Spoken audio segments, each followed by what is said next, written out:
الحمد لله نحمده ونستعينه ونستغفره ونعوذ بالله من شرور أنفسنا وسيئات أعمالنا من يهده الله فلا مضل له ومن يضلله فلا هادي له وأشهد أن لا إله إلا الله وحده لا شريك له وأشهد أن محمدا عبده ورسوله صلى الله عليه وسلم. اللهم صل على محمد وعلى آل محمد كما صليت على إبراهيم وعلى آل إبراهيم إنك حميد مجيد. اللهم بارك على محمد وعلى آل محمد كما باركت على إبراهيم وعلى آل إبراهيم إنك حميد مجيد. أعوذ بالله من الشيطان الرجيم من حمزه ونفخه ونفسه. بسم الله الرحمن الرحيم. يا أيها الذين آمنوا اتقوا الله حق تقاته ولا تموتن إلا وأنتم مسلمون. يا أيها الناس اتقوا ربكم الذي خلقكم من نفس واحدة وخلق منها زوجها وبث منهما رجالا كثيرا ونساء واتقوا الله الذي تساءلون به والأرحام إن الله كان عليكم رقيبا. يا أيها الذين آمنوا اتقوا الله وقولوا قولا سديدا يصلح لكم أعمالكم ويغفر لكم ذنوبكم ومن يطع الله ورسوله فقد فاز فوزا عظيما. وقال النبي صلى الله عليه وسلم فإن خير الحديث كتاب الله وخير الحدي حدي محمد صلى الله عليه وسلم وشر الأمور محدثاتها وكل محدثة بدعة وكل بدعة ضلالة وكل ضلالة في النار. أعوذ بالله من الشيطان الرجيم. بسم الله الرحمن الرحيم. والذين جاءوا من بعدهم يقولون ربنا اغفر لنا ولإخواننا الذين سبقونا بالإيمان ولا تجعل في قلوبنا غلا للذين آمنوا ربنا إنك رؤوف رحيم. وقال النبي صلى الله عليه وسلم عن أبي هريرة رضي الله تعالى عنه الأقربن صلاة النبي فكان أبو هريرة يقنت في الركعة الأخرى من صلاة الظهر وصلاة العشاء وصلاة الصبح بعدما يقول سمع الله لمن حمده فيدعو للمؤمنين ويلعن الكفار.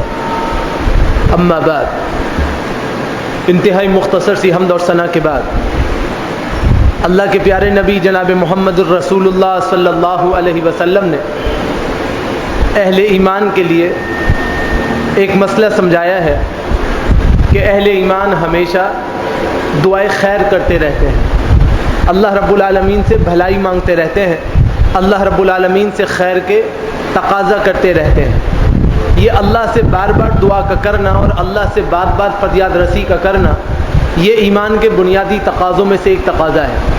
جب اللہ ہی سے مانگنے والے بنیں گے تو غیر اللہ سے مانگنے کی ضرورت نہیں پڑے گی اور اللہ رب العالمین پر اعتماد پختہ ہو جائے اور یہ اللہ تبارک و تعالیٰ کے ہاں شان معزز ہو جائے گی. اسی لیے سورۃ الحشر آیت نمبر 10 میں اللہ سبحانہ و تعالیٰ فرماتا ہے والذین جاءوا من بعدهم یقولون ربنا اغفر لنا ولإخواننا الذین سبقونا بالایمان ولا تجعل في قلوبنا غلا للذین آمنوا ربنا انک رؤوف رحیم.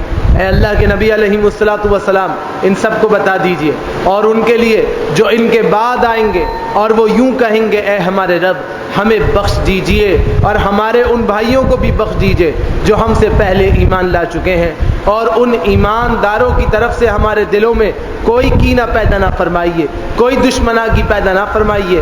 اے ہمارے اللہ بے شک آپ ہی شفقت کرنے والے ہیں، آپ ہی مہربانی کرنے والے ہیں اور آپ ہی انتہائی زبردست قسم کا معاملہ کرنے والے ہیں. اللہ کے پیارے نبی جناب محمد الرسول اللہ صلی اللہ علیہ وسلم فرماتے تھے، اللہ تعالیٰ فرماتا ہے اگر میرا بندہ مجھ سے سوال کرے تو میں اسے ضرور بضرور عطا کر دیتا ہوں اگر وہ مجھ سے پناہ مانگے تو میں اسے ضرور بضرور پناہ بھی دے دیتا ہوں۔ صحیح بخاری شریف کی روایت ہے۔ اللہ کے پیارے نبی علیہ السلام یہاں سے مسئلہ سمجھا رہے ہیں کہ اگر تم اللہ سے پناہ مانگو گے تو اللہ تمہیں پناہ بھی دے دے گا، تم اللہ سے جو مانگو گے اللہ تبارک و تعالیٰ تمہیں دے دے گا۔ شرط یہ ہونی چاہیے کہ مانگنے میں اخلاص ہو، شرط یہ ہونی چاہیے کہ مانگنا شریعت کے مطابقت میں ہو، شرط یہ ہونی چاہیے کہ جیسے اللہ سبحانہ و تعالیٰ چاہ رہا ہے ویسے آپ مانگنے والے بنے تو اللہ تبارک و تعالیٰ درجات کی بلندی فرما دیتا ہے۔ اسی لیے صحیح بخاری کتاب الاذان کی روایت ہے، اللہ کے پیارے نبی جناب محمد الرسول اللہ صلی اللہ علیہ وسلم کے صحابی جناب ابو ہریرہ رضی اللہ تعالیٰ عنہ حدیث کے راوی ہیں، فرمایا الاقربن صلاۃ النبی فکان ابو ہریرہ یقنط فی رکعۃ الاخری، فرماتے ہیں میں ضرور بضرور تمہیں جناب رسول اللہ صلی اللہ علیہ وسلم کی نماز کا بہت قریب سے مشاہدہ کرا دیتا ہوں۔ چنانچہ ابو ہریرہ ظہر کی نماز میں، عشاء کی نماز میں، صبح کی نماز کی آخری رکعت میں قنوت کیا کرتے تھے، سمیع اللہ لمن حمیدہ کے بعد مومنین کے حق میں دعائیں کیا کرتے تھے، کفار پہ لعنت کیا کرتے تھے۔ یہاں سے تین اہم مسئلے نکلے ہیں۔ نمبر ایک، قنوت نازلہ کے لیے کوئی نماز کی شرط نہیں ہے، کبھی بھی کی جا سکتی ہے، فجر میں بھی اور ظہر میں بھی، عصر میں بھی اور مغرب میں بھی، اور عشاء کی نماز میں بھی قنوت نازلہ پڑھی جا سکتی ہے۔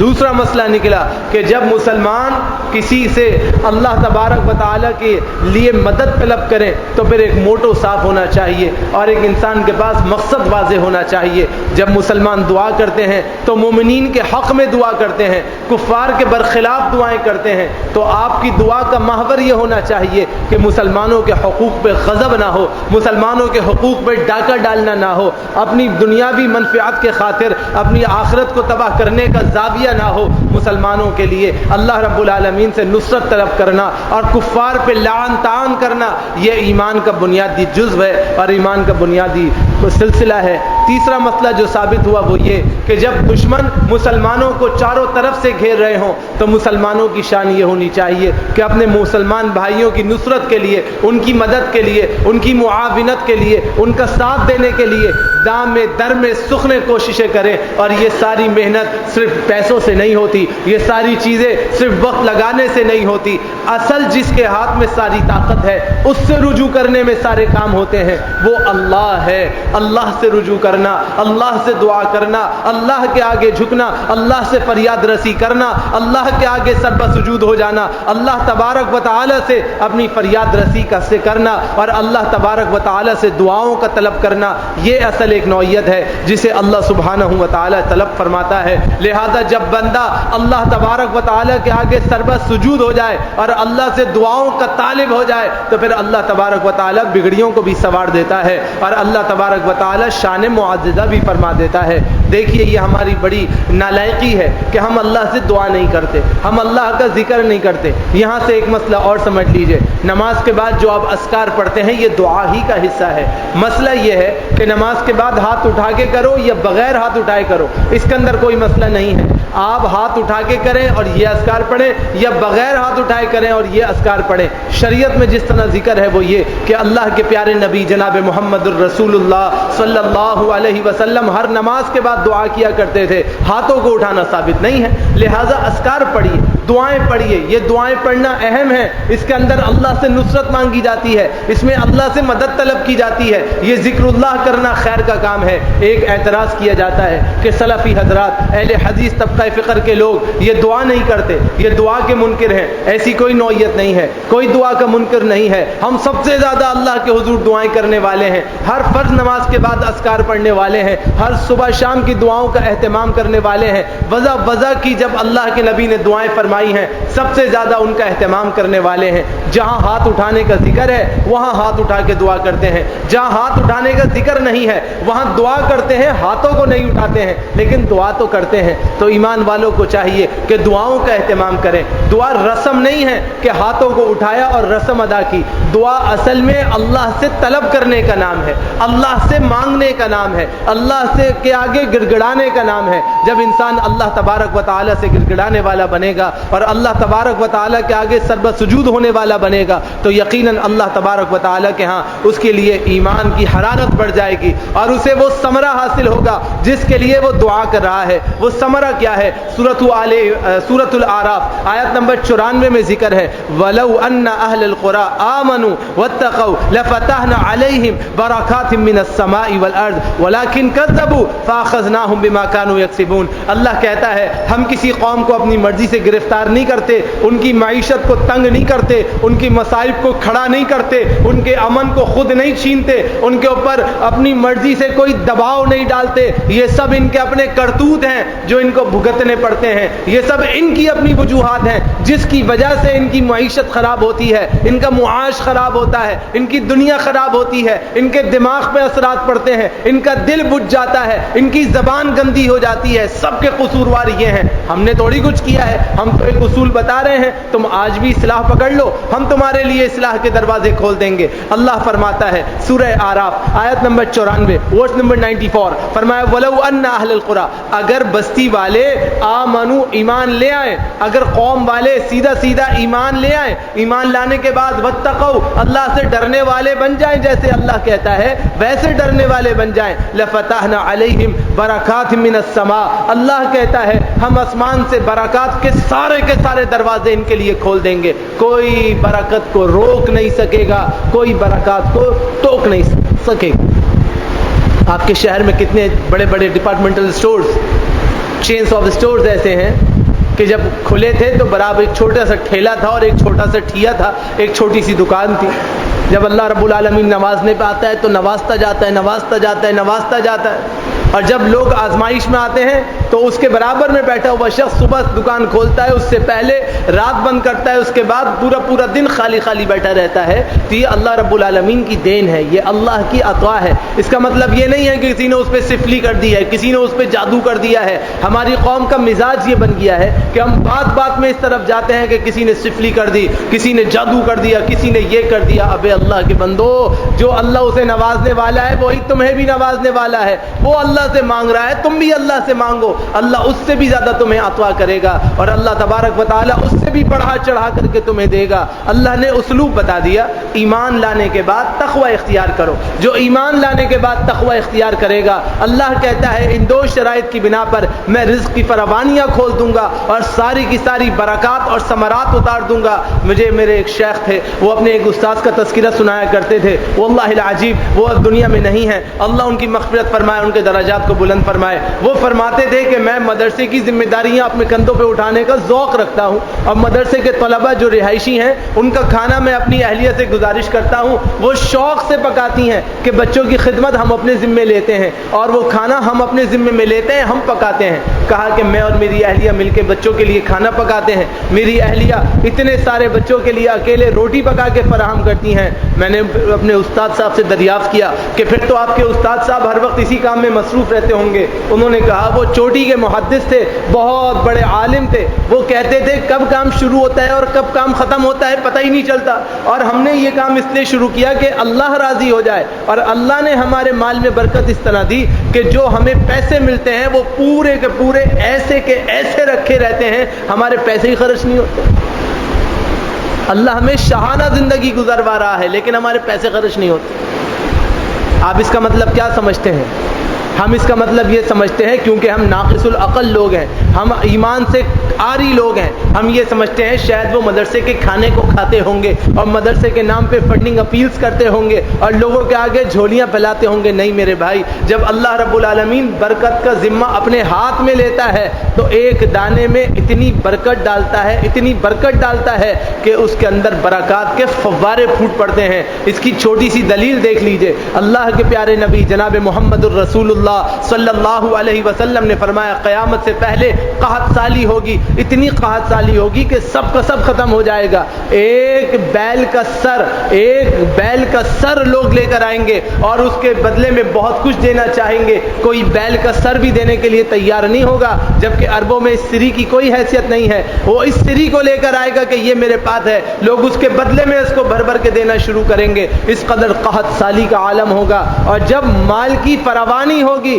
تو مال کی فراوانی ایسی ہوگی کہ ایک انار ایک بڑے قبیلے کے لیے اللہ تبارک و تعالی کافی فرما دے گا اور اس قدر اس میں برکات کو سمو دے گا۔ تو اللہ تبارک و تعالی برکات کو دینے والا ہے۔ اگر ہم برکات کی طرف جانے کی کوشش کریں گے تو بس ایمان لانا ہے۔ آپ ماشاءاللہ ایمان والے ہیں، کافر نہیں ہیں، بس اپنے اندر تھوڑی سی تبدیلی پیدا کرنی ہے۔ وہ تبدیلی یہ کرنی ہے کہ ایمان ایسا ہو جائے جیسے اللہ چاہتا ہے، اس کا رسول چاہتا ہے، اور ہم تقوی دار بن جائیں، پرہیزگار بن جائیں۔ آپ یہ کیسے سوچ سکتے ہیں کہ اللہ تبارک و تعالی جس نے ساری کائنات کو چلانے کا ذمہ اپنے ہاتھ میں لیا ہوا ہے، جب آپ اللہ کے پسندیدہ بندے بنیں گے تو اللہ آپ کو چھوڑ دے گا؟ جب تک یہ سوچ آپ کے دماغ سے نہیں نکلے گی تقوی نہیں آئے گی۔ یہ بات یاد رکھیے، اگر آپ اللہ کے ہوتے ہیں تو اللہ نے اپنے نبی کے ذریعے کہلوایا، نبی کی زبان سچ، نبی کا قول سچ، نبی خود سچا، اس پہ وحی آنے والی سچی، لانے والا سچا، اور منزل کرنے والا جو اللہ ہے وہ سب سے بڑی سچی ذات ہے۔ وہ کہتا ہے تم اللہ کے لیے ہوگے تو اللہ کہتا ہے کان اللہ لہو، اللہ خالص تمہارے لیے ہو جائے گا، اللہ تمہیں کبھی نہیں چھوڑے گا۔ آپ سمجھتے ہیں میں تقوی اختیار کروں گا بھوکے مر جاؤں گا؟ ایسا سوال ہی پیدا نہیں ہوتا۔ آپ تقوی اختیار کریں گے، اللہ آپ کو یہاں سے اٹھائے گا، آسمان تک لے جائے گا۔ یہ اللہ کا وعدہ ہے، یہ اللہ کی شان ہے۔ اسی لیے فرمایا وَلَوْ أَنَّ أَهْلَ الْقُرَىٰ، اگر بستی والے آمنوا ایمان لے آئے، وَاتَّقَوْا اور پرہیزگاری اختیار کریں، لَفَتَحْنَا عَلَيْهِمْ بَرَكَاتٍ مِّنَ السَّمَاءِ، ہم ان کے اوپر آسمان سے برکتوں کے دروازے کھول دیں گے، وَالْأَرْضِ اور زمین سے برکات کے دروازے کھول دیں گے، وَلَٰكِن كَذَّبُوا، ہائے افسوس ہائے افسوس، انہوں نے اللہ سے برکات مانگنے کے بجائے انہوں نے اپنی مستیوں میں مستی کی، وَلَٰكِن كَذَّبُوا، انہوں نے اللہ کو جھٹلا دیا، یہ ایمان لانے کو جھٹلانے والے بنے، یہ اللہ تبارک و تعالی سے رغبت کرنے کے بجائے اللہ کو جھٹلانے والے بن گئے۔ اللہ کہتا ہے جب انہوں نے جھٹلایا فَأَخَذْنَاهُمْ بِمَا كَانُوا يَكْسِبُونَ، تو اللہ کا قانون ہے، جو قانون توڑے گا اس کے لیے سزا ہوگی۔ انہوں نے اللہ تبارک و تعالی کے لیے جب شریعت کو متزلزل کیا تو اللہ کہتا ہے ہم نے ان کو اس لیے پکڑا کہ جو یہ کماتے تھے اللہ تبارک و تعالی نے اس کے بمقدار ان کے لیے فیصلے کو صادر کر دیا، اور ویسے ان کے اوپر حکم نامہ جاری کر دیا، کیونکہ انہوں نے بدعملیاں کی تھیں۔ اللہ تبارک و تعالی نے ان بدعملیوں کی وجہ سے ان کے اوپر سختی کا معاملہ کر دیا، اور جو یہ کمایا کرتے تھے اس کمانے کی بدولت اللہ تبارک و تعالی نے ان کے اوپر سختی کا معاملہ کیا۔ لہذا اگر کوئی چاہتا ہے کہ اللہ تبارک و تعالی کے ہاں ایمان میں مضبوط ہو جائے تو اللہ کا وعدہ پہچان لے، اس وعدے کی قدر کرے، جیسے اللہ کہتا ہے ویسے ہو جائے تو اللہ تبارک و تعالی اس کے درجات کو بلند کر دے گا۔ سورۃ المائدہ آیت نمبر 1 میں فرمایا یا ایھا الذین آمنوا اوفوا بالعقود، ایمان والے ہو تو اپنے معاہدوں کو پورا کیا کرو، معاہدوں میں گڑبڑ نہیں کیا کرو۔ اپنی مرضی کا معاہدہ، اپنی مرضی کی شرائط، اپنی مرضی کی باتیں، اپنی مرضی کی سوچ، اپنی مرضی کی گفتگو، یہ سب باتیں غیر مناسب ہیں۔ یا ایھا الذین آمنوا، اے ایمان والو، ایمان کی باتیں کرنے والو، اپنے آپ کو مومن کہلانے والو، اوفوا بالعقود، اپنے وعدوں کو پورا کرو۔ احلت لکم بہیمۃ الانعام، اللہ نے چوپائے تم پر حلال کیے، الا ما یتلی علیکم، مگر جن کے اوپر تلاوت کر دی گئی، اور جو چوپائے اللہ رب العالمین نے جن کا نام پڑھ پڑھ کے تمہیں سنا دیا ان کے علاوہ سب تمہارے اوپر حلال کر دیے گئے۔ یاد رکھو غیر محل الصید وانتم حرم، تمہارے لیے حالت حرم میں، حالت احرام میں شکار کرنا درست نہیں ہے۔ ان اللہ یحکم ما یرید، اللہ سوچ سمجھ کے فیصلہ فرماتا ہے، اور اللہ رب العالمین جو حکم دیتا ہے یقیناً اللہ تعالیٰ جسے چاہتا ہے اسے حکم کر دیتا ہے۔ تو اللہ تبارک و تعالیٰ بڑا حکیم ہے۔ یہاں پر بات فرمائی کہ ایمان والے کیا کرتے ہیں؟ ایمان والے اللہ سے دعا کرتے ہیں۔ پھر ایمان والے کیا کرتے ہیں؟ ایمان والے اپنے معاہدوں کا پاس کرتے ہیں۔ پھر ایمان والے کیا کرتے ہیں؟ ایمان والے اپنے ایمان کے ذریعے اللہ سے برکت کو طلب کرتے ہیں۔ تو جب برکات کا نزول ہوگا تو اس کے لیے ضروری ہے کہ اپنے عہد و پیمان کو پورا کیا جائے، اور جو اللہ سے وعدے ہیں ان کو پورا کیا جائے، تو اسی میں انشاءاللہ خیر کا دریچہ کھل جائے گا۔ سورۃ الاسراء آیت نمبر 34 میں اللہ سبحانہ و تعالی فرما رہا ہے وَلَا تَقْرَبُوا مَالَ الْيَتِيمِ إِلَّا بِالَّتِي هِيَ أَحْسَنُ، یاد رکھو اگر ایمان والے ہو تو ایمان کا تقاضا یہ ہے ناحق یتیموں کے مال کو کھانے کی کوشش نہ کرو۔ لوگ یتیموں کے مال کھانے کو اچھا سمجھتے ہیں، کون ہے دیکھنے والا، کون ہے پوچھنے والا، ارے کھاؤ کماؤ مزے کرو، کل کی کل دیکھی جائے گی۔ نہیں، کل ہی تو اصل ہے، کل ہی تو اصل ہے، قبر ہی تو اصل ہے، آخرت ہی تو اصل ہے۔ اللہ کے یہاں جانا ہی تو اصل ہے، جہاں جانے کے بعد سارا کچھ جواب دہی کرنی پڑے گی۔ لہذا اللہ کہتا ہے ولا تقربوا مال الیتیم، یتیموں کے مال کے قریب نہ جاؤ، الا باللتی ہی احسن، مگر عمدہ طریقے سے جو بہت ہی بہتر ہو، اللہ تبارک و تعالی نے متعین کر دیا ہو، اس طریقے کو استعمال کرو۔ حتی یبلغ اشدہ، یہاں تک کہ وہ یتیم اپنی بلوغت کو پہنچ جائیں۔ واوفوا بالعہد، یاد رکھو جو معاہدے کیے جاتے ہیں وہ صرف رسماً نہیں کیے جاتے، معاہدوں کو پورا کیا جاتا ہے۔ لوگ کہتے ہیں معاہدہ ہی تو ہے، قرآن اور حدیث تھوڑی ہے، معاہدہ ہی تو ہے، فلان اور فلان تھوڑی ہے جو اس کی پاس کیا جائے۔ یہی بے ایمان ہونے کی علامت ہے، یہی بے ایمان ہونے کی شرط ہے، اس لیے کہ ایمان والا اپنے معاہدے کی ہمیشہ قدر کرتا ہے، اور بے ایمان خواہ کچھ بھی کہے وہ اب کبھی اپنے معاہدے کی قدر نہیں کرے گا، کبھی اپنے وعدے کی قدر نہیں کرے گا۔ ان العہد کان مسئولا، اللہ کہتا ہے ان وعدوں کے بارے میں سوال جواب ہوگا، اور تم سے سوال کیا جائے گا اور تمہیں جواب دینا پڑے گا۔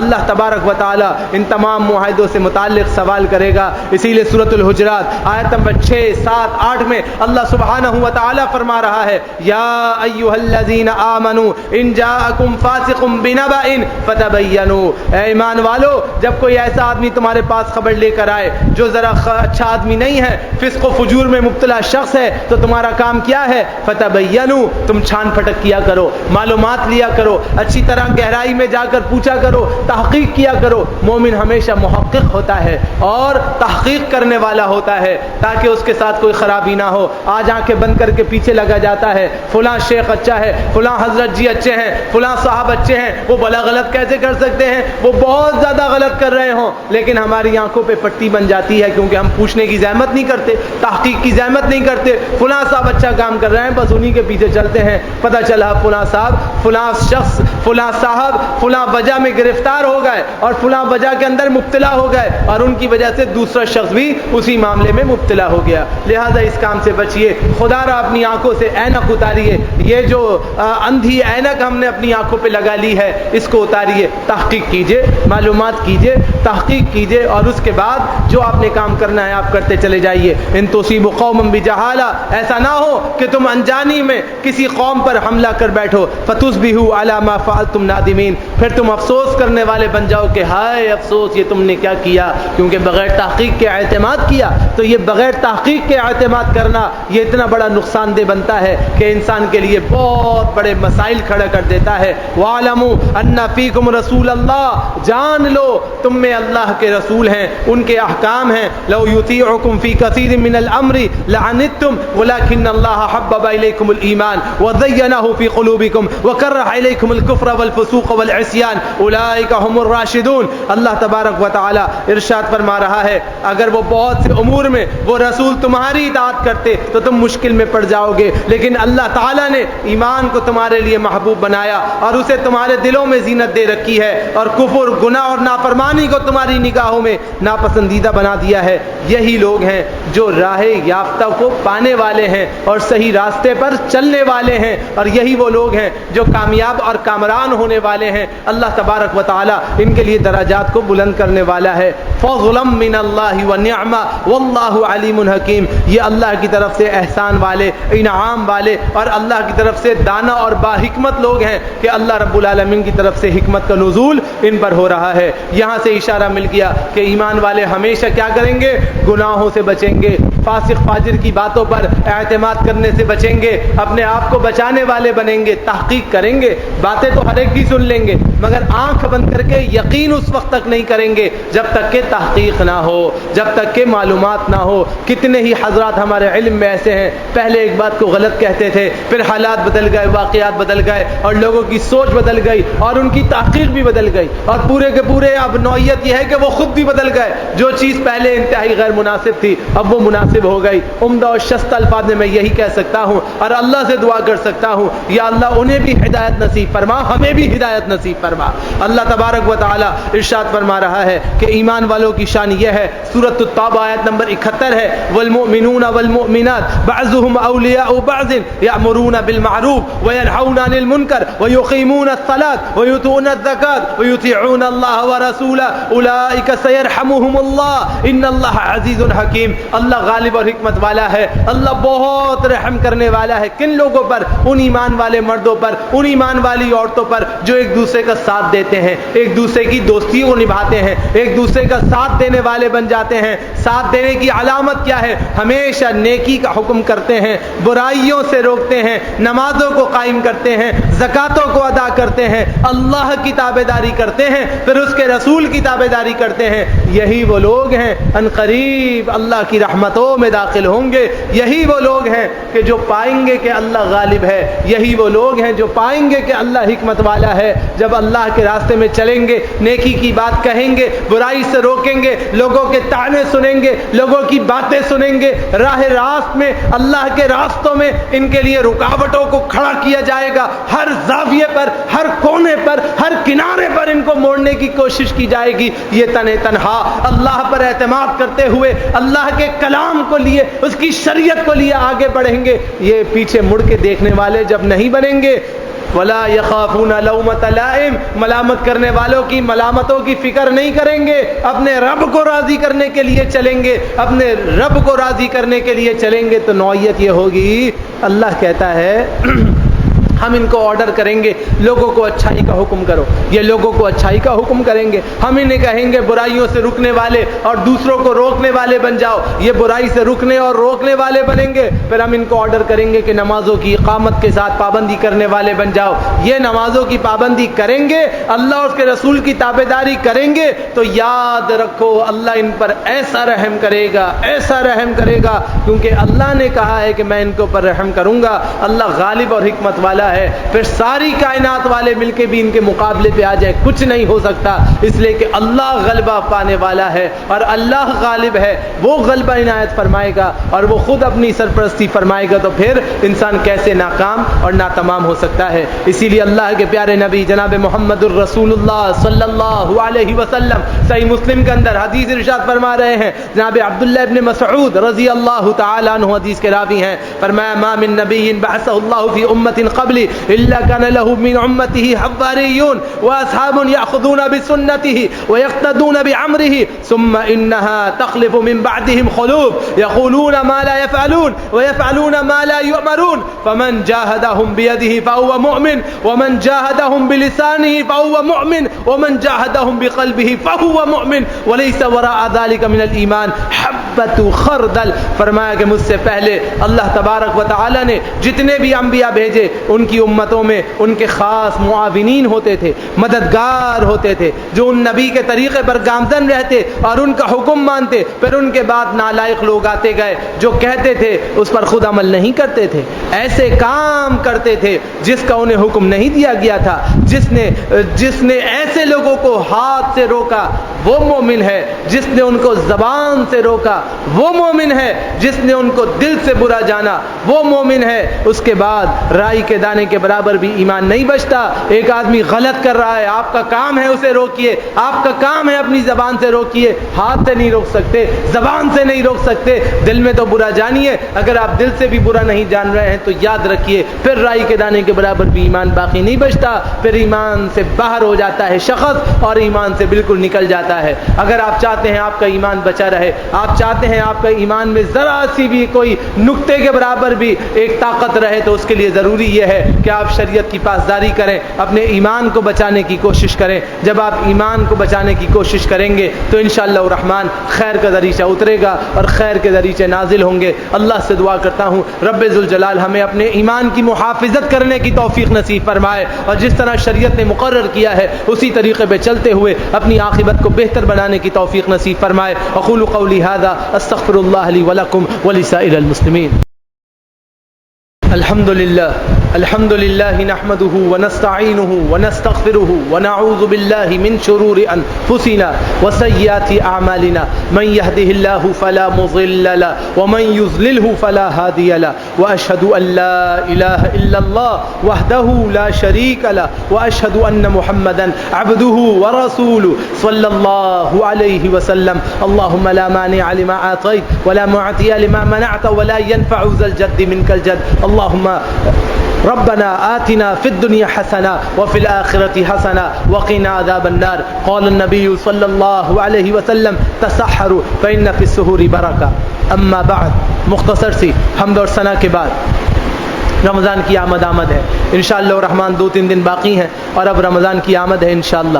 پہلا نقطہ یاد رکھیے، اللہ کے پیارے نبی جناب محمد الرسول اللہ صلی اللہ علیہ وسلم نے رمضان کی نیت اور روزوں کی نیت پہلے سے کرنے کا حکم دیا ہے، لہذا روزوں کی نیت جو ہے وہ رات سے ہو جانی چاہیے، عین موقع پہ نیت کرنا مناسب نہیں۔ مشہور الفاظ ہیں، سیدھے سادے مسلمانوں نے سیدھے سادے الفاظ اچھے سمجھ کے بنا لیے، دین میں ان کی کوئی حیثیت نہیں ہے۔ اگر کوئی آدمی یہ کہتا ہے وَبِالصَّوْمِ غَدٍ نَوَيْتُ مِنْ شَهْرِ رَمَضَانَ، تو اس کا یہ عمل شریعت میں کہیں نہیں، لہذا یہ کہنے کی ضرورت نہیں ہے۔ پھر کیا کہنے کی ضرورت ہے؟ انسان دل میں ارادہ کر لے کہ میں انشاءاللہ رمضان کا کل کا روزہ رکھوں گا یا سارے رمضان کے روزے رکھوں گا۔ اکٹھے نیت کرے تو اکٹھے بھی ثابت ہے، الگ الگ نیت کرے تو الگ الگ بھی ثابت ہے، لیکن یہ نیت رات کو کرے، صبح نہ کرے۔ جب سحری کھا رہے ہیں اس وقت نیت کرنے کا کوئی فائدہ نہیں۔ اگر آپ نے نیت کر لی، اس کے بعد آپ نے پانی پی لیا اور کھانا کھا لیا اور اذان سحری نہیں ہوئی تھی یا اذان فجر نہیں ہوئی تھی تو کوئی حرج نہیں ہے، آپ کے پاس ٹائم ہے، آپ نیت کرنے کے بعد بھی کچھ کھا پی سکتے ہیں انشاءاللہ،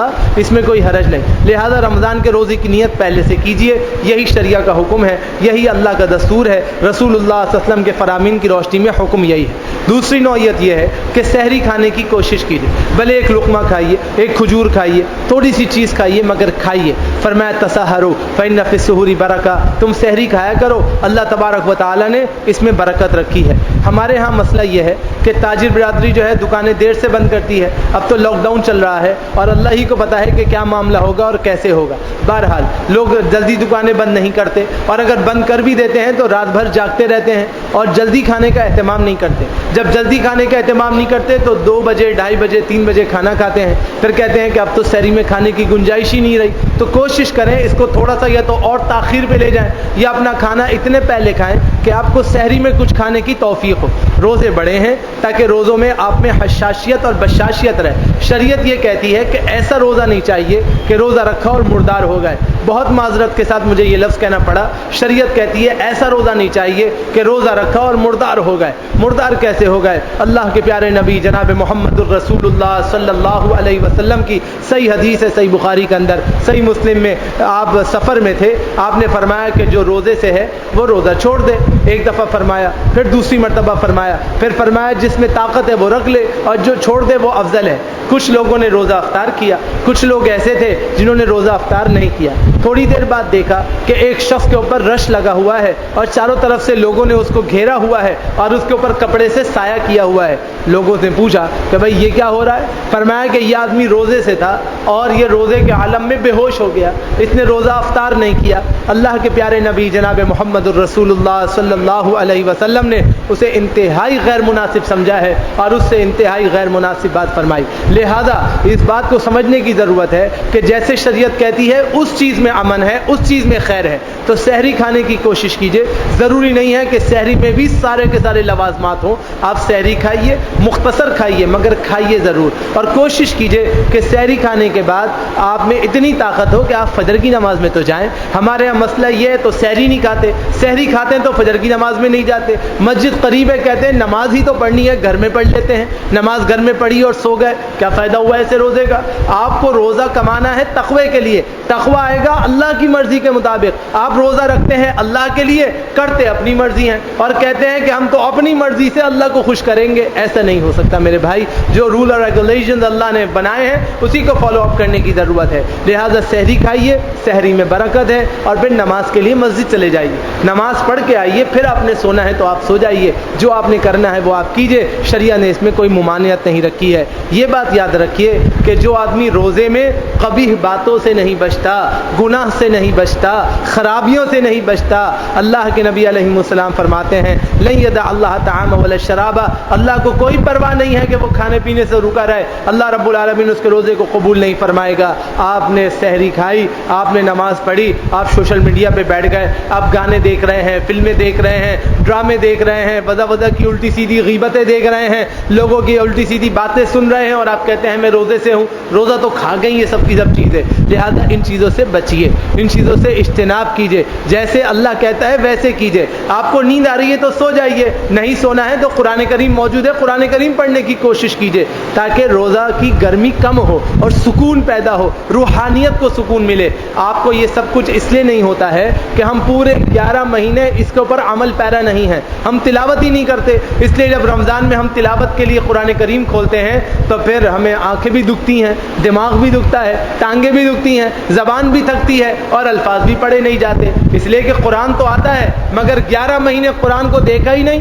ہاتھ لگایا ہی نہیں, تو 12ویں مہینے میں قرآن پڑھیں گے کیسے؟ لہذا یہ بات غیر مناسب ہے. اس کام سے بچنے کی ضرورت ہے. تلاوت قرآن کو شعار بنائیے. سوشل میڈیا پہ بیٹھنے کے بجائے, الٹے سیدھے وقت کو ضائع کرنے کے بجائے قرآن کریم کو پڑھیے. ہمت ہے تھوڑا سا ترجمہ پڑھیے, ہمت ہے کچھ احادیث کو پڑھنے کی کوشش کیجیے, ہمت ہے دعائیں پڑھنے کا اہتمام کیجیے تاکہ انشاءاللہ الرحمن آسان ہو جائے. اگلا مسئلہ سمجھ لیجیے, ہیٹ اسٹروک آتے رہیں گے, گرمی آتی رہے گی. اس سے زیادہ گرمی تھی محمد الرسول اللہ صلی اللہ علیہ وسلم کے دور میں. پنکھے نہیں تھے, بجلی نہیں تھی, تپتی ریت تھی, بچھانے کے لیے ایسی موٹی چٹائیاں نہیں ہوتی تھیں, گھروں میں ٹھنڈک کے لیے مختلف قسم کے ساز و سامان نہیں ہوتے تھے. پینے کے لیے جو ٹھنڈا پانی ہوتا تھا وہ پانی ہوتا تھا جسے آپ کہتے ہیں اتنا کھولتا ہوا گرم پانی میرے حلق سے نہیں اترتا, اسے وہ ٹھنڈا پانی کہتے تھے. نل سے آنے والا سادہ پانی جو آپ سے پیا نہیں جاتا اسے اس دور میں ٹھنڈا پانی کہتے تھے. تو میرے بھائی آج ہماری نوعیت کیا ہے آپ کو پتا ہے؟ ہماری نوعیت یہ, ہم کہتے ہیں گرمی بہت ہے, روزوں کا کفارہ دے دیں گے. اللہ کے نبی علیہ السلام نے فرمایا من صام منکم مریضا او علی سفر فعدۃ من ایام اخر, جو آدمی سفر میں ہو یا کسی اور ایسی مجبوری میں ہو, ایسے شرعی بیماری کے اندر ہو کہ اس کے پاس کچھ سکت باقی نہ ہو, تو وہ روزہ بعد میں رکھ لے. اس کے علاوہ لوگوں کے لیے بعد کی کوئی سہولت نہیں ہے اور اس کے لیے بعد کی کوئی نوعیت نہیں ہے. لہٰذا انسان کو چاہیے, انسان خیال کرے یہ چھوٹی موٹی بیماریاں آتی رہتی ہیں, اس میں جتنی ہمت ہے روزہ رکھیے. اگر آپ میں ہمت واقعتاً نہیں ہے روزہ نہ رکھیے, اللہ نے رخصت دی ہے. لیکن بلا وجہ ہماری یوتھ کا یہ کہنا کہ یار کفارہ دے دیں گے, ہم روزہ چھوڑ دیتے ہیں, تو ایک روزے کے بدلے میں 2 مہینے کے لگاتار روزے ہیں. ایک روزے کے بدلے میں 2 مہینے کے لگاتار روزے ہیں. جو روزہ جان بوجھ کے چھوڑے گا وہ تیاری کر لے کہ ہر روزے کے بدلے میں 2 مہینے کے لگاتار روزے. یہاں ایک ناغہ ہوئی, دوبارہ 2 مہینے کے روزے شروع. لہذا اتنا بڑا اگر آپ کام کر سکتے ہیں تو اپنی مرضی سے چھوڑ دیجئے, نہیں کر سکتے ہیں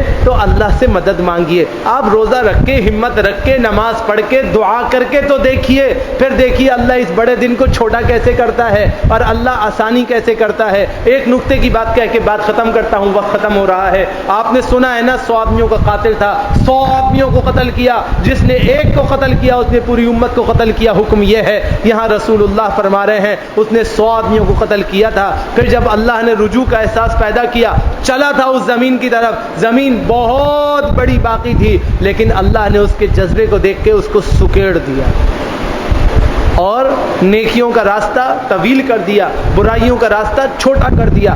آج آپ ہمت تو کریں کہ میں نے اللہ کی رضا کے مطابق روزے رکھنے ہیں, پھر اللہ کا کام تو دیکھیں کہ اللہ کیسے آپ کو برکت دیتا ہے اور اللہ کیسے آپ کے لیے آسانی کرتا ہے. تو بلا عذر شرعی روزہ چھوڑنے کی کوشش نہ کریں, بلا عذر شرعی روزہ بالکل نہ چھوڑیں. اسی طرح جو حضرات صلاۃ کی امامت کریں گے, چاہے گھر میں ہو, چاہے مصلی ہو, چاہے مسجد ہو, چاہے عیدگاہ ہو, چاہے بڑا ہال ہو, چھوٹا ہال ہو, کوئی بھی جگہ ہو, یاد رکھیے فرشتے اس آدمی کے پاس نہیں آتے جس کے منہ سے سڑان آ رہی ہو. فرشتے اس کے پاس نہیں آتے. لہسن پیاز کچا کھا کے مسجد میں نماز پڑھانے کے لیے آپ نہیں آ سکتے, شریعت نے منع کیا ہے. تو پھر اسموکنگ کر کے نماز پڑھانے والے کا کیا حکم ہے؟ سوچیں اس بات کو سوچیں. نماز کس کے لیے پڑھا رہا ہے؟ اماں ابا کے لیے پڑھا رہا ہے؟ اللہ کے لیے پڑھا رہا ہے. اللہ کے ہاں نماز پہنچے گی, فرشتے لے کے جائیں. فرشتے اس آدمی کے پاس نہیں آتے جس کے منہ سے بدبو آ رہی. اللہ کے نبی علیہ الصلوۃ والسلام کے پاس بہت سی چیزیں آتی تھیں, آپ اس کو قریب نہیں آنے دیتے تھے. جب لوگ پوچھتے کیا یہ حرام ہے, فرمایا حرام نہیں ہے. وَإِنَّ تَنَاجِي, میں تو سرگوشیاں کرتا ہوں بھائی, اللہ کے فرشتوں سے وحی آتی ہے, تمہارے پاس تھوڑی آتی ہے, تم لوگ کھا لو, میں نہیں کھا سکتا. اس قدر اللہ کے نبی احتیاط کرتے تھے. حافظ صاحب نماز پڑھانے کے لیے آگے آئے, بہت معذرت کے ساتھ میں اپنے ینگسٹرز کو کہوں گا کہ بہت زیادہ خیال کریں. حافظ صاحب نماز پڑھانے کے لیے آگے آتے ہیں, مسافہ بھی ہو تو ان کے منہ سے اسموک تھرو ہو رہا ہوتا ہے, ان کے منہ سے بدبو آ رہی ہوتی ہے تمباکو نوشی کی, اور وہ صلاۃ پڑھانے کے لیے آگے آئیں گے تو نماز کیسے قبول ہوگی؟ خود فیصلہ کر لیں. کسی کو سمجھاؤ تو وہ کہتا ہے ٹھیک ہے میں نماز نہیں پڑھاؤں گا. ابے اللہ کے بندے, اللہ سے ڈرنے کی باتیں کرو. یہی تو وہ وقت ہے جس میں اللہ تم سے باتیں کر رہا ہے, تم اس کو بھی چھوڑنے پہ تلے ہوئے ہو. اپنے اندر تبدیلی لاؤ, ان چیزوں کو چھوڑو جس کو اللہ ناپسند کرتا ہے, جس سے اللہ روکتا ہے. اللہ کی باتوں کو نہیں چھوڑو, ان چیزوں کو چھوڑو جو اللہ کو پسند نہیں ہے, تاکہ اللہ تعالی برکتیں نازل کرے, خیر نازل کرے, عافیت نازل کرے. اللہ سے دوستی لگانے کے لیے اللہ کو دوست بنانے کی ضرورت ہے. اور یہ بات بھی یاد رکھیں ہیں کہ میں مسجد میں سناؤں یا پیچھے یا میں کسی بھی جگہ پہ پڑھوں، جب میں پڑھنے پڑھانے کا اہل ہوں تو مجھ میں اتنی صلاحیت ہونی چاہیے کہ میں نمازوں کی بھی پابندی کروں۔ تراویح تو ایک نفل ہے، نفل کی نماز کے لیے پہلے آنا اور فرض میں غائب ہو جانا کتنی زیادتی کی بات ہے۔ آپ خود سوچئے، اللہ کے ہاں فرشتے لے کے جائیں صلاۃ کہ یا اللہ یہ فلاں حافظ صاحب کی تلاوت ہے، آپ اسے قبول فرمائیے۔ کون سے حافظ صاحب؟ وہی جو 5 نمازوں کے چور ہیں، ان کی نماز قبول کریں۔ آپ سوچئے کہ ہمارا کیا انجام بنے گا اللہ کے سامنے۔ ایک فرشتہ کہے گا اللہ یہ فجر کا غاضب ہے، ظہر عصر کا چور ہے، مغرب عشاء میں نہیں آتا، یہ صرف تراویح سنانے کے لیے آتا ہے۔ آپ بتائیے کیا انجام ہوگا، کیا حیثیت ہوگی؟ لہذا نمازوں کی فکر کریں، نمازوں کی پابندی کریں، شریعت کی پابندی کریں، اتنی سکت ہو کہ اگر میں مر جاؤں اور آپ کو آگے آنا ہو تو وہ تراویح پڑھانے والا آگے آ کے نماز کی امامت کر سکے۔ اتنا آپ میں دم ہونا چاہیے۔ سیدھی سی بات ہے، یہ نقطہ پکڑ لیجیے۔ میں ہمیشہ نہیں رہوں گا، مسجدوں کے ائمہ ہمیشہ نہیں رہیں گے، سب نے جانا ہے۔ آپ سے کہو نماز پڑھاؤ، آپ کہتے ہیں میں اس اہل نہیں ہوں۔ اس اہل نہیں ہوں کا مطلب کیا ہے؟ آپ ایسے مسلمان ہیں کہ آپ نماز نہیں پڑھا سکتے، تو یہ آپ کیسے مسلمان ہیں؟ لہٰذا اپنے اندر اہلیت پیدا کیجئے، اپنے اندر تقوی پیدا کیجئے، اپنے اندر ایمان پیدا کیجئے۔ اللہ سے دعا کرتا ہوں رب ذوالجلال اس رمضان کو ہم سب کی کامل مغفرت کا ذریعہ بنا دے، اور اللہ رب العالمین اس رمضان میں ہم سب کی کامل مغفرت کا اعلان نازل فرما دے۔ ربنا علیک توکلنا والیک انبنا والیک المصیر۔ اللهم انا نسألک الہدی والتقی والعفاف والغنی۔ ٹائم بہت زیادہ اوپر ہو چکا ہے، بہت سارے لوگوں کے لیے دعاؤں کی درخواست ہے، میں ہر ایک کے لیے دعا کرتا ہوں یا اللہ ہر ایک مسلمان کی ہر حاجت کو پورا فرمائیے، جو گزر گئے ان کی مغفرت فرمائیے، جو بیمار ہیں انہیں صحت نصیب فرمائیے۔ اللہ ہم سب کی جملہ حاجات کو اپنی شان کے مطابق پورا فرمائیے۔ ربنا علیک توکلنا والیک انبنا والیک المصیر۔ آمین یا رب العالمین۔ سبحان ربک رب العزۃ عما یصفون وسلام علی المرسلین والحمد للہ رب العالمین۔